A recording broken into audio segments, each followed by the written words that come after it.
एजा जी, पहले मैं चाह रहा हूं ये संजय सिंह की गिरफ्तारी पर आप बोलें और उसके बाद फिर शरद पवार के बयान पर, राहुल गांधी पर। ये संजय सिंह की गिरफ्तारी आपको भी लगता है विच हंट है, राजनीतिक प्रतिशोध से किया जा रहा है क्योंकि मोदी जी चुनाव हार रहे हैं? मानक जी, जवाब तो आप खुद ही दे दिए। बीजेपी जो है, जो नेशनल एनडीए पार्टी बनाई हुई है, जिसे ये कहती है नेशनल डेमोक्रेटिक पार्टी, ये मोस्ट अनडेमोक्रेटिक पार्टी है। इसके जो काम करने के तरीके हैं ये गैर संवैधानिक है। ईडी और सीबीआई को ये रिमोट कंट्रोल के बटन से कंट्रोल करती है और सारे ऑर्गेनाइजेशंस को कब्जा कर ली है। मैं बता दूं कि बीजेपी वाले जो है इंटरनल सर्वे करवाए हैं, जिसमें आया है कि 24 में बीजेपी हारने वाली है। इससे ये नर्वस हो गए हैं और नर्वसनेस में ये कर क्या रहे हैं, जितने भी ऑपोजिशन पार्टीज है जिन पे भी कुछ आरोप थोपे जा सकते हैं, ईडी सीबीआई जो इनके लगते हैं वर्किंग पार्टनर्स हैं, उनके माध्यम से ये आरोप उन पे ठोक रही है।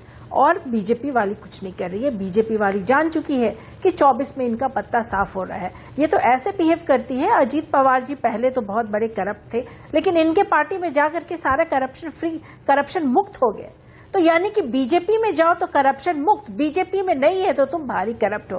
कहते हैं ना, हम भले तो सब भला, तो वही है बीजेपी वाले का हाल। ये भ्रष्ट तो इन्हें ये इंटरनल सर्वे के बारे में थोड़ा और बताइए ना एजा जी। ये बीजेपी का इंटरनल सर्वे, इसमें कितनी सीटें मिल रही हैं बीजेपी को, और ये आपको किसने दे दिया अगर इंटरनल सर्वे है तो? बीजेपी ऑफकोर्स, ये मानक जी, ये चर्चा का विषय है, सब जगह बातें हो रही है। और आप जो बीजेपी जो अचानक बौखलाई हुई है वो इसलिए कि इनके सर्वे में आया है कि बीजेपी का 24 में पत्ता साफ होने वाला है। कुछ लोग का मानना है ये 100 आंकड़े ले आएगी, लेकिन ये 100 के नीचे सिमट करके रह 100 से भी नीचे आएगी तो बीजेपी, कह रही हूं 300 से सीधा 100 पे आएगी वालों पे।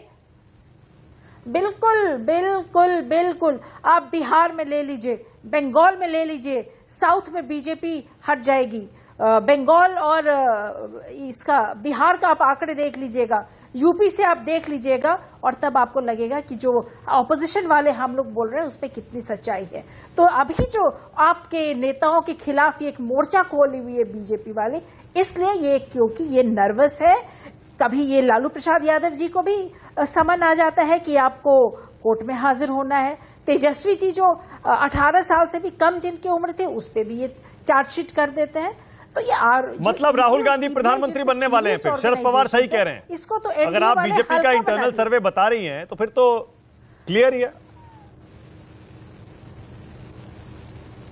हाँ बिल्कुल मानक जी, कौन प्रधानमंत्री बनेंगे ये आपको बता दिया जाएगा। जितने भी शीर्ष नेतृत्व हैं सब बैठ करके तय कर लेंगे। हो सकता है राहुल गांधी पे ही लोग सब सजेस्ट करें और राहुल गांधी प्रधानमंत्री बने। ओके संजय सराफ, कि जिस तरह से उनका अभी दौड़ा चला है, पदयात्रा चला है, ये वाकई में निखर करके आए हैं और बहुत धारदार नेता हो गए हैं। और बीजेपी जो इन्हें पप्पू बना के रखी, मानक जी